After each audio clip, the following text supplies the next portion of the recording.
constant theme through our conversations for sure. So Bryan, would you please introduce yourself and tell us a little bit about what we're going to do today?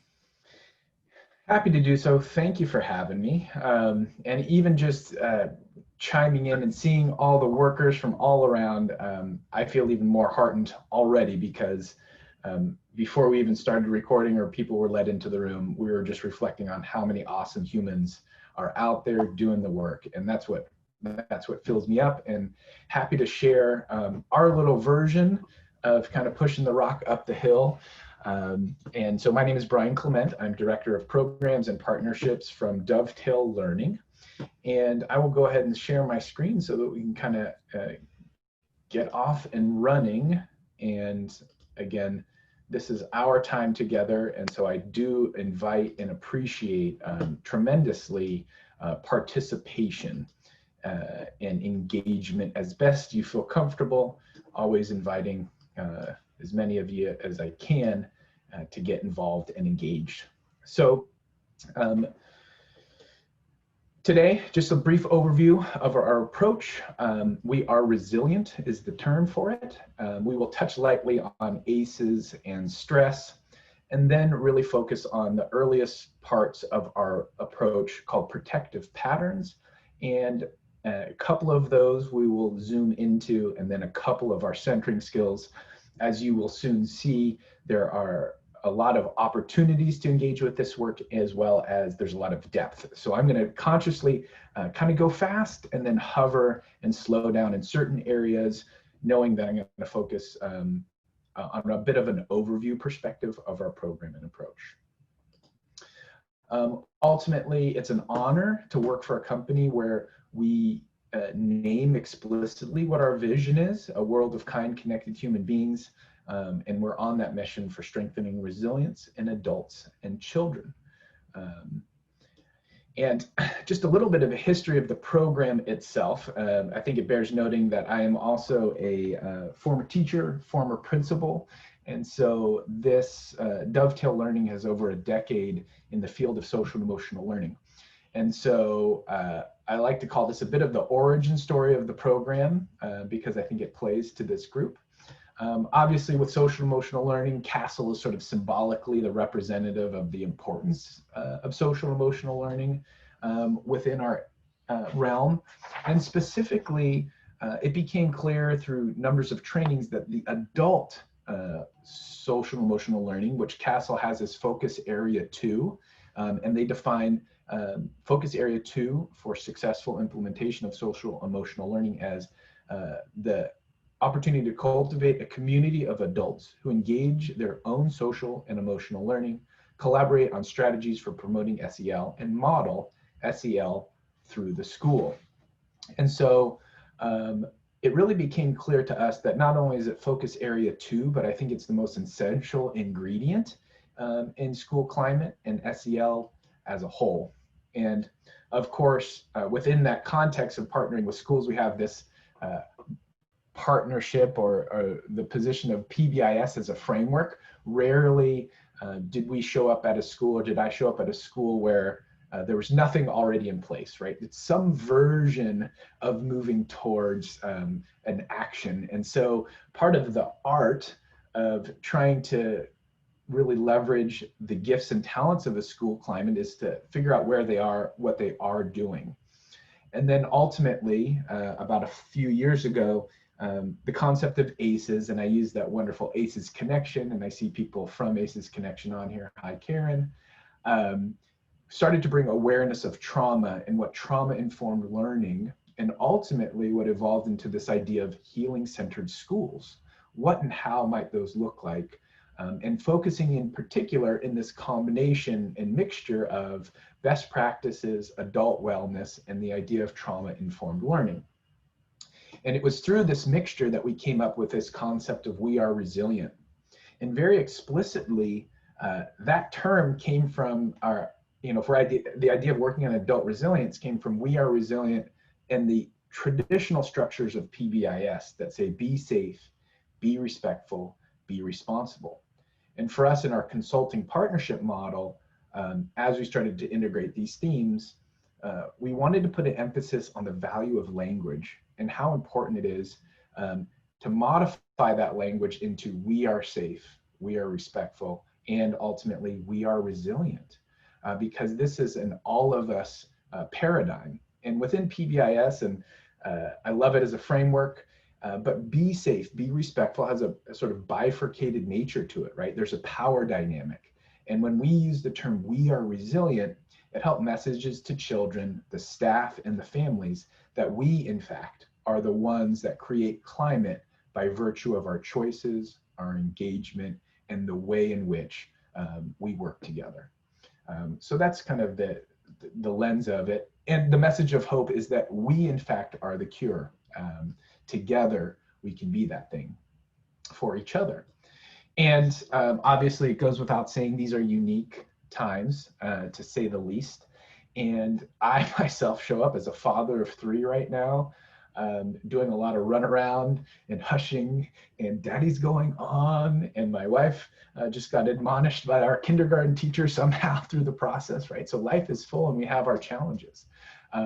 So I invite us, as we're showing up together and kind of drop into the work, to list what kind of resilience challenges, how are you showing up? For us, it's lunch. Some of you might be tracking that. Others, you on the East Coast, a little further down, and some of our international visitors are in a totally different time and place. So would love to hear what are some of your resilience challenges that might not be named or listed as I kind of cycle through them, right? Honoring what is right now, the context of us coming together. And you know, feel free to list those in the chat, the conflicting emotions that we do experience, because we have to sort of name it, as we all seem to know. And we've now been in a number of weeks of school and schooling and distance. So it's going to show up very differently for all of us, right? And I appreciate Susan, thank you chiming in, the balance that we hear. And yes, Janice, JD, right? The all of it right now. And of course, it's even the political climate, Stacy Wright, is the backdrop to this whole experience and what we're feeling.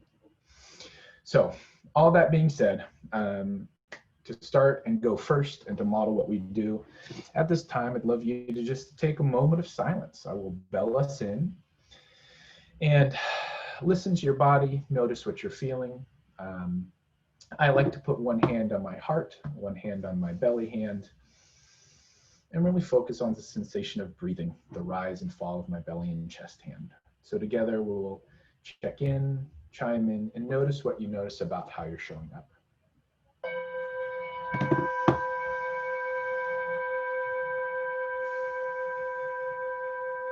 Resting, releasing within each in-breath. Sensing our body arriving in this place and space together.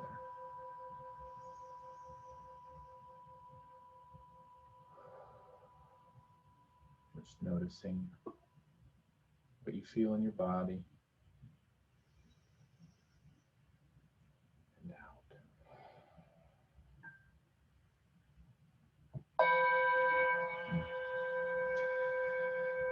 So for me, I noticed a release just in those few breaths there for me. I was feeling a bit tense, I have to say. So for me, I'm going to put in, I'm arriving a bit tense, but releasing through the breath. So you can word in the chat, let us know how you're feeling, what you're noticing about yourself. Now, part of our initiative and our approach to this is to make these research-based resilience skills practical and accessible. And for our first idea of we are resilient, we wanted to ensure that we get time together in this room to talk about it a bit. So I'm going to ask my wonderful colleague, Jenna, to put us into a dyad situation. And within that dyad, first, obviously, introduce yourself, the people that we get to do the work with. And the question is, what is resilience? And I always like to sort of scaffold it with, what is it not, right? So sometimes we forget and we think about it. So you're going to go into a dyad here together, just a quick 3 minutes in and out, and what is resilience, what it is, and what it is not. Fair enough? Look forward to seeing you guys on the other side. Thanks for all the nodding heads. It's super helpful in this new context. Thank you. See you in a few. Okay, everybody should be getting the invite to join their pairs now in the breakout rooms. And Jenna and I will be here.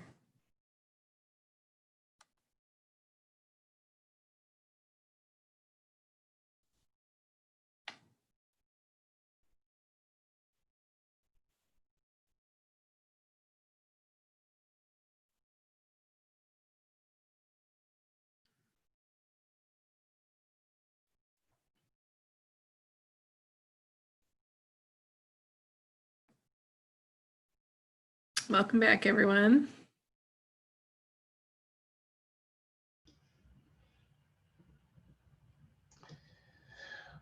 All right, team. First of all, I didn't get to say thank you to Miriam for sharing and connecting, and thanks to everyone. And so I would love to hear anyone who's feeling courageous enough to share anything that came up about what it is or what it isn't. If you can just indicate you want to. Jen, are you kind of controlling that opportunity? Fantastic. Thank you so much. Would love to hear what came up in your conversations. Oh, Bethany. Thank you for chiming in, letting us know. And feel free to unmute yourself too if you wanted to speak, because I'd like to hear words from the people. Resilience is a community support system. I love that sort of more open and expanded definition, Bethany. Thank you. I think one thing that came up for us is that there are several definitions that people can look at this differently. But I love what Jennifer added to our conversation about the fact that one element of resilience is accepting help and realizing that you don't have to do it alone, and that can, in the end, make you stronger. That's a great point. Fantastic. Yeah, thank you, Janice, right? And we know too that those caring, buffering, nurturing relationships, Barney Bernard's work really highlights the importance of a caring, nurturing relationship, right? So fantastic. And Mark, I love your the inconsistencies of resilience, very helpful. And just want to make sure my connection is good enough. Laura, how am I doing there? I'm not hearing anyone. Yeah, you're doing good. Oh. Okay, back in. So, right, and I appreciate hearing that it's not just bouncing back, right? That there's more to it. So, I think I'm landing the plane here of, one definition, right, is the ability to adapt and respond to meet challenges. Oh, I probably should share my screen back. Best practices here. So thank you. We have it as resilience, and this is our definition, and I'll be sending along. The adapt and respond to meet challenges effectively, and our resilience can be higher or lower in different situations, which I think is what Mark kind of alluded to there specifically. And we also wanted to kind of expand this definition that resilience is a spectrum in and of itself. Just as we can be more or less resilient in any given moment, we've identified what we call reactive resilience, which, if you study Bessel van der Kolk's work, right, our body keeps score. Our body is hardwired to take care of ourselves. That's its first and primary function. And we like to name our reactive resilience are the instincts that help us survive challenges, creating personal safety. And a little bit later, we will explore reactive resilience because it appears and manifests for us as protective patterns. But we want to locate all of these externalized behaviors on the resilient spectrum, because you are in fact resilient by nature of your response. And then ultimately, personal resilience is that inner strength to adapt and strengthen oneself to meet challenges. And that strong personal resilience can create balance, well-being, and a sense of safety. And that it is ordinary magic, right? It comes from us. We have the potential. It isn't something outside, though we can gain it and gather it and feel it and be buffered by it from another in a relational resilience way. But that if we want to access it, it's part of our everyday human condition, and that we can hone these skills. And so our offering was to break down certain skills of resilience into constituent parts. And you see there in the gray, the skills that we will list, and I will send follow-up handouts and you can download them for free on our website, that there are skills for personal resilience, relational resilience, and group resilience, as well as we have our own protective patterns sort of operating in the background. So our resilience skill set, starting from a centered place, allows me to build and maintain a relational resilience. For instance, on relational resilience, my wife and I have been married 12 years. We have a very strong relational resilience that's been dynamic over time. Add a third child, mere 13 months after having your second child. See what happens there, right? We build that, we grow that. And unfortunately, too, there's people that you have very low relational resilience. If they ask me, did I make toast? I go, why did you make toast? Why didn't you do that, right? We have this sort of tension. So relational resilience has its own dimension, as well as a group, and specifically a school site, a group of caretakers, counselors working together. There is a resilience that entire group embodies. And we have to keep in mind that under the operating framework is my own reactive patterns that manifest as protective patterns, as well as my own cultural patterns, right? How I see, perceive, and engage the world. So there's sort of this cascading concept piece around resilience that we're really kind of working the thread on. Today, I'm only going to touch the surface of reactive resilience as they manifest in our protective patterns, and personal resilience, a couple of centering skills, because those are the things that we can control. There's complexity, though, because of the relationality between my resilience, me being centered or not, the ability for a group to kind of keep a vision or mission in line that works and stays aligned with their own personal resilience and feeling centered or safe, depending on the dynamics, the power dynamics within a group. And then ultimately, too, if we're operating from a centered place, we see resilience, and we are resilient, as a lever for social justice, helping us be our best selves so that we can kind of come together to create this new, and even in concert with this theme, this new normal, right? A better normal. How are we going to kind of coalesce together, accessing our best forms of resilience together? And of course, easier said than done, right? Just on the day-to-day. So that's kind of how we model it out. And then this is a very engaged version of, and I think it bears naming, and I mentioned this to Miriam, our work is an open educational resource because we acknowledge inherently that we don't have all the answers. There's no one program that's going to make it work. There's no one key to the kingdom. But ultimately, each of you in your own context have the wisdom, knowledge, cultural capital, and connections to maybe start with what we've offered and make it your own in a way that is relevant to you and yours. We only ask that you maybe share your good news, you share your good work, because as we're starting to conceptualize and see clearly, collectively, what is needed, the all of it all, as was said in our check-in, is going to be happening very quickly, right? So how can we do that together? It's going to take all of us, and we want to share what we can do. And so we take a very simple approach, right? Practice, model, coach.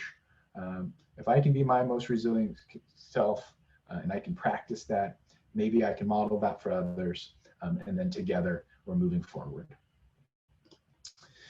Now, given this is sort of hosted in connection with ACEs Connection, and I talked about trauma-informed learning, trauma is part of the backdrop, and it came in our dyad group that it's part of the equation and that resilience is the other side of it. But what we know about trauma, and again, this is its own sort of training, and I will only sort of lightly touch on these concept pieces. The idea here is that it exists. It affects our mental and long-term physical and emotional health. A lot of facts and figures that are correlated to ACE score. And as we've been thinking about ACEs scores and expanding our definition and in generational embodiment, right? This isn't even the original CDC pyramid for those who've been looking at it for a bit, right? We had to add awareness to what we're conceptualizing, and that talked about the generational embodiment and social conditions. Super complex. And I know there's a 2013 urban ACEs study, right? So we start to expand it. I had a person in my circle just the other day ask, well, where does adoption or dislocation fit in the trauma narrative, right? Because it affected me. I myself had my childhood friend was, killed in a bar fight in their early 20s. How that wasn't traumatic or listed was confusing to me. But really, we're starting to understand it more in the thread of toxic stress, right? Over time, with or without buffering, nurturing, mitigating, protective factors, right? One's experience is formative. And there's so many different ways we all come into this space and place together, our own individual stories informed by our context and culture that we're formed in. And so we sort of put up this gradient of stress, exposure. These are the things that we start to notice and understand really affect us and long-term growth. But just as we start to learn about the information about the correlation between trauma and long-term physical, mental effects, we also start to become deeply curious about those who have high ACE scores and have survived and have healed and have been resilient. So we wonder, as it shows up within the school context, it bears naming, right? Especially if we're moving from a much more behavioristic paradigm, right? Especially in all those things that we saw, the PBIS, the school climate, the initiatives. How do we educate so that we can then heal and not just stop and move from a behavioristic to more humanistic approach to meeting needs of the children in the context? And that ultimately, we need to operate from this awareness that children, and we like to also modify it and say all of us have impeccable reasons for behaving exactly as we do. And that self-awareness, hopefully, we begin to see our own stress and stress patterns. And that is without awareness, we sort of get triggered, we escalate, we peak, separation and depletion. And for us, protective patterns are one way for us to offer up this non-self-judgmental awareness about what and how I respond to situations without shame or blame, which is sometimes hard, especially if you, perhaps like I do, yell at one of my 3 children. Or if I'm really being equitable, I yell at all of them equally, right? Because that's what a good father does. But then right after the fact, I have all that depletion, all those things go through it, and I start to perseverate on what I didn't do well, and I kind of get mad at myself. So our offering is locating resilience on a spectrum. Your protective patterns, we have bucketed in these 6 externalized, more or less, ways that they can come out. And we don't want to pathologize these behaviors. It's simply the way that they manifest from a self-preservation. And if we can identify those, then we can start to work to change those. Now, I will drop in, or Jenna will wonderfully drop in a reminder of these particular protective patterns, but in a moment, I'm gonna have us go into our breakout and wonder for you, just based on name alone, what you identify with. And we have here distrusting, hypervigilance, hyper caretaking, avoiding, defending, and attacking, right? I myself happen to be an attacker and a hyper caretaker, right? Parents, children, friends around me, so attacking.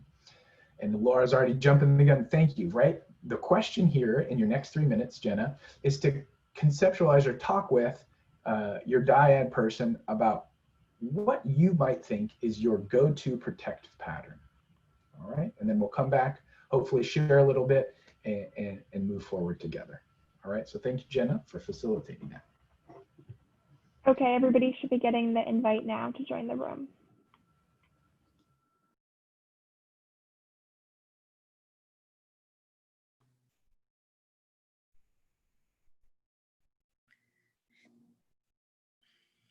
If anyone ends up in a room by themselves, we can help you.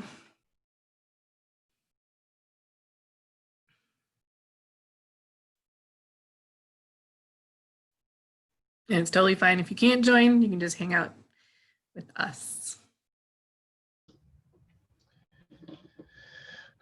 All right, I think we're all back.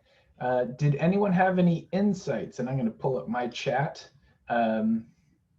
And trauma without guilt, these are great questions. So anyone identify would be willing to share a concept or they saw themselves in something. And yes, we can list those strategies again. Let me put them on the screen here just to make sure we're all looking at the same thing. Anything jumping out, any nuances, ahas, or admonitions, you know, people saying what they are. I myself am an attacker. I like to put people on their heels. It's my father, and you know, talk about multiple generations. I do thank him because he used to tell me, and he came from a military family. You know, he used to get whooped with a belt, and as he would be yelling at me, he's like, "Luckily, I'm not whooping you." And I'm like, "Well, I still don't like getting yelled at." And now I tell my son, "Well, your pop-up used to yell at me more, so somehow I'm better." But at least within those two generations, you know, that's straight up that changed for us. So, and I still would like to do better. So anyone else want to chime in and love to hear a voice? And I see distrusting and defending are coming up. But anyone have something that, you know, just want to name? They see that as their own protective pattern? Yeah, and chat's fine. Right. I don't have the opportunity to go through all of these purely from a time perspective, but part of the offering and awareness, again, this is just the tip of the iceberg with respect to it, is the idea of hyper caretaking. And I picked this because I would think that some of us self-identified as hyper caretakers in this group. It tends to be the trend among us. And the offering here is that there's two sides of the equation, right? We developed this hyper caretaking for a reason. You know, what might that look like? What are the benefits of it? Well, my instincts, my inclination to be a caretaker is to help others. It creates connections, it strengthens. And, you know, to be honest, I feel good when I get to help people. It makes me, there's a reciprocity. And that's something I'm missing right now. In this time, in this context, I will tell you, I just need humans. There's a send and receive feedback loop. I'm just missing the work, and I miss the people. And there's a dimension of it that is problematic sometimes. There's ways that it's not serving me, right? And ultimately, we call it hyper caretaking. When it's too much is when you're actually not honoring your own needs, right? Caretaking is great. Hyper caretaking, watch that slippery slope. Or what is it that you're doing that's pouring yourself into others and not meeting your own needs? And then the other part, if I'm truly trying to be a caretaker, I'm truly trying to progress my children out and away from me, right? It's a unique thing for parents and teachers and educators to make yourself progressively unnecessary, right? I haven't done my job if you need me. And so I work better against my own hyper caretaking when I realize this is for them to do. There's a self-reliance that we need to foster. And maybe I'm not serving their needs or my needs by over or hyper caretaking. All right, so that's the balance of it. Yes, would love it. questions? So we were talking about this during the breakout in our main room a little bit, kind of what this is. And I was reflecting that for me, being a high school teacher in an alternative high school, I saw this a lot among my girls, specifically who had really high A scores or big trauma backgrounds, that this feeling of being needed, they created a lot of drama in taking care of others, their peers that were really suffering. You know, all of the suffering was real, but I can think of a couple girls in particular that this hyper caretaking role they put themselves in purposefully was creating that feeling of being needed and fostered kind of an unhealthy cycle that we were constantly trying to break. And it was fantastic. This picture.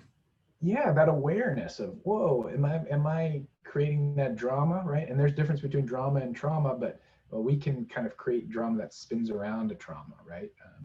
So thank you for chiming in, Laura. And again, anyone who wants to jump in, and Susan, thank you. I see people identifying. And it is part of avoidance too, Marion, right? Ways that these concepts dance around each other are important to know. And then ultimately, Miriam's point, there's a dimension of avoidance sometimes, right? I can avoid by my own reality if I'm caretaking or pouring myself into others, right? But avoiding has its place, honestly, and that's the discernment, right? For my wife and I early in our young relationship, if I was in that mode, that triggered mode, I'm kind of acting like what we would call sometimes rugby Bryan, she would know, I'm just going to let him spin his wheels. I'll just let him go ahead and do that thing, because anything I say will be attacked, right? So at a certain point, there's a wonderful benefit to these strategies, right? It can keep us safe, it can de-escalate situations, it can avoid perpetuating when used appropriately. Unfortunately, the other side of the coin, right, shuts down the access to our emotions, prevents a lasting solution, and sometimes we kind of self-isolate. We move away from ourselves and then can reduce the connection.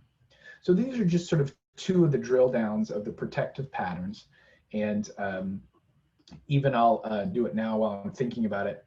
On our website, we have these extended handouts along the protective patterns, centering, connecting, and collaborating. So I'd love for everyone to check those out. So that's part of our awareness around this. And I'm going to take a little fast forward here, the idea that we get there's two sides of the equation. Protective patterns can be seen in both ways, right? They help us and harm us. And that awareness allows us to make a choice, right? We can be curious about ourselves. We can approach our own growth edge just a little bit better, right? We can eke closer to that without reactivity or our own judgment, as we mentioned. And so we hope that people will begin to wonder, assess, and choose a strategy. And that's where choosing resilience comes in. And if we're reminded of this stress trigger, as we bring awareness, I can see that. I can make a skill, hopefully cruise across the top, not hit my peak like a tea kettle, right? Taking it off before it boils, and obviously operate from a more centered place. And that is very helpful. That's practical, but it needs to be practiced before we need to access it. And when you're really zenned out, right?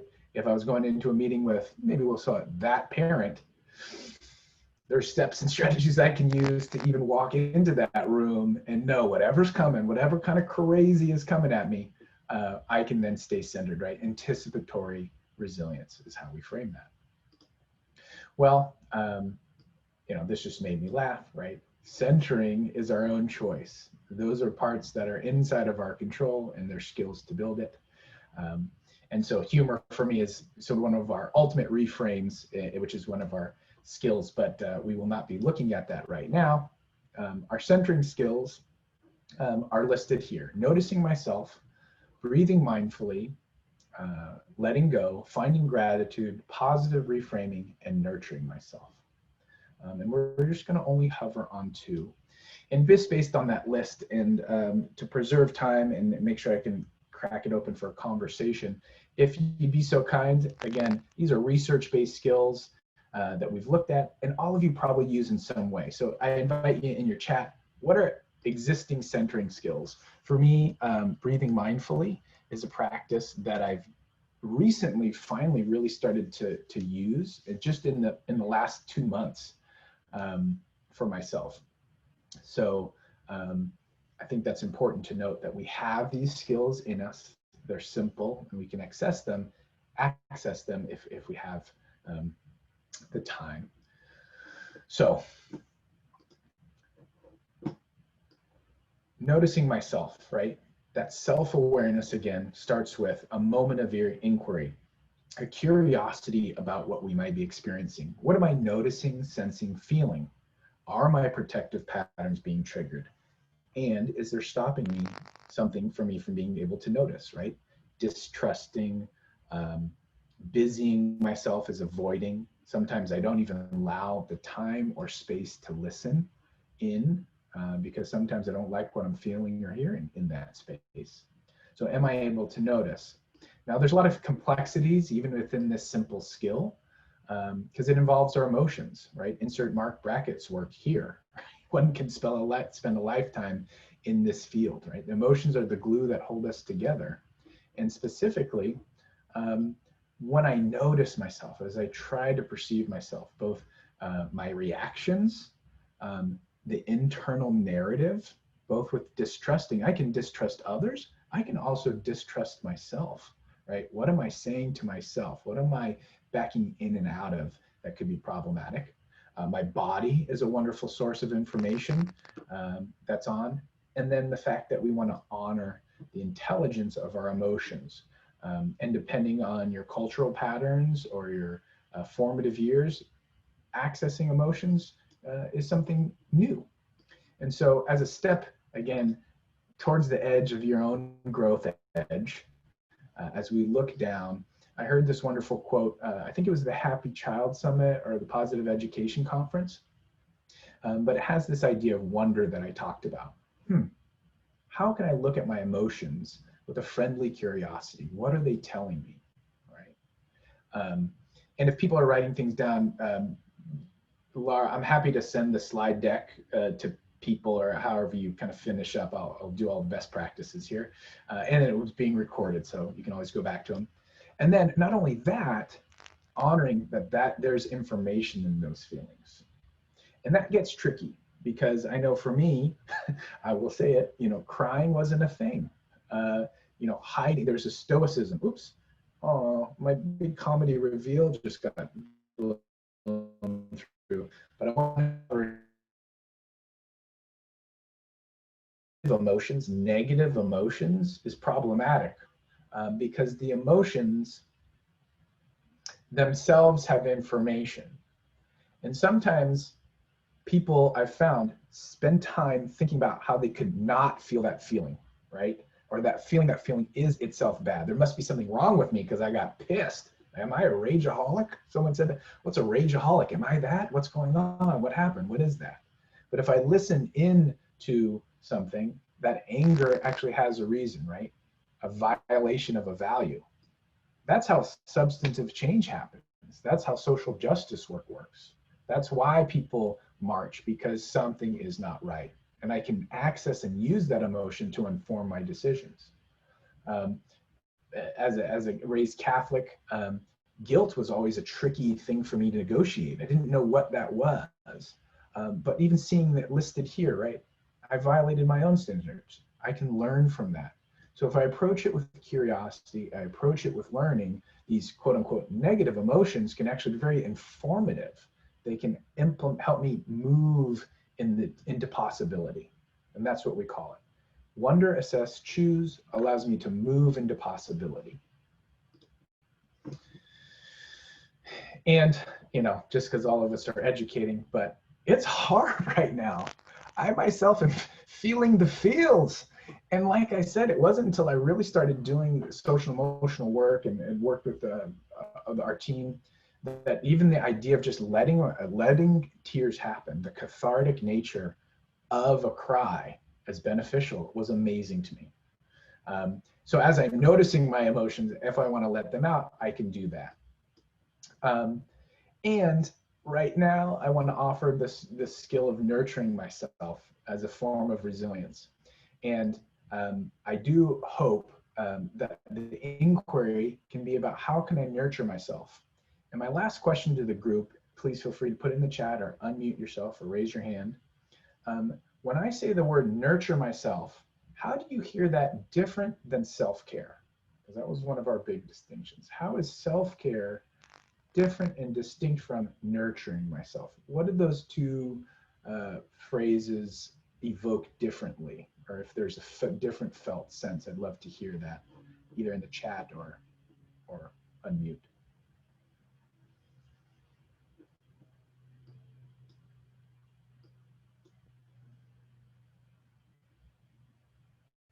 Well, in the essence of time, part of why we said is self-care, yeah, thank you, Janice, helps you grow. Self-care is sort of you're filling a gap, right? I'm tired, I get sleep. I'm hungry, I eat.